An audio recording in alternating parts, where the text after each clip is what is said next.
केंद्रीय मंत्री चिराग पासवान ने बिहार विधानसभा चुनाव के वादों को पूरा करने की प्रतिबद्धता जताई।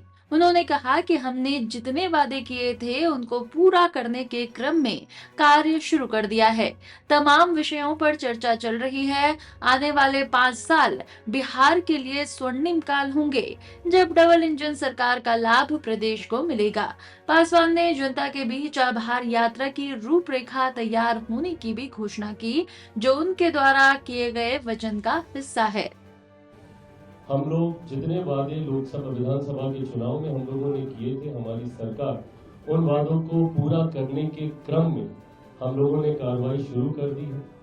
शुगर मिल का मुद्दा अलग अलग मंचों पे मेरे द्वारा तो उठाया ही गया था। हमारे प्रधानमंत्री जी भी इसको लेकर चिंतित रहे। ये एक अहम विभाग की जिम्मेदारी हम लोग के पास है, जिसके ऊपर फैसला पहली ही कैबिनेट में लिया गया है। आने वाले दिनों में शुगर मिल्स की स्थापना, उनको दोबारा से चालू कराना, उनको वायबल प्रोजेक्ट्स में कन्वर्ट करना, इन तमाम विषयों पर चर्चा चल रही है। मैं मानता हूं कि आने वाले 5 साल बिहार के लिए एक स्वर्णिम काल के तौर पर होंगे।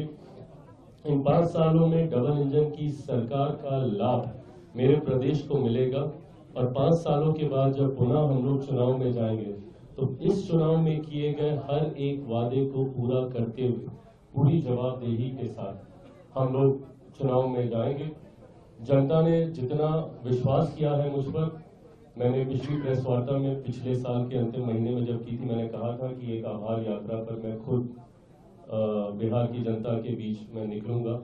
उसकी भी रूपरेखा मोटा मोटी तैयार कर ली गई है। कार्यवाहक प्रदेश अध्यक्ष अशरफ अंसारी जी के नेतृत्व में इसको तैयार किया जा रहा है। बहुत जल्द मुझे लगता है खरमास समाप्त होते होते तक आप सबके साथ उसको भी साझा किया जाएगा।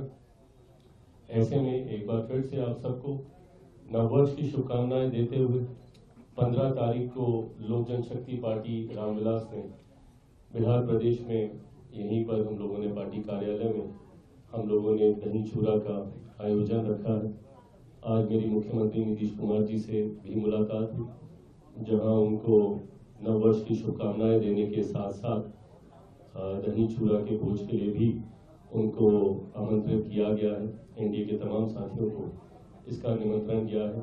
मैं आप सबसे भी व्यक्तिगत तौर पर यह आग्रह करूंगा कि आप सब भी उसमें सम्मिलित हों और मकर संक्रांति से एक नई ऊर्जा, नई सोच, नए जोश के साथ हम लोग विकसित बिहार के निर्माण में सब मिलकर अपना योगदान दें। तभी 2047 तक हम लोग विकसित भारत बना पाएंगे।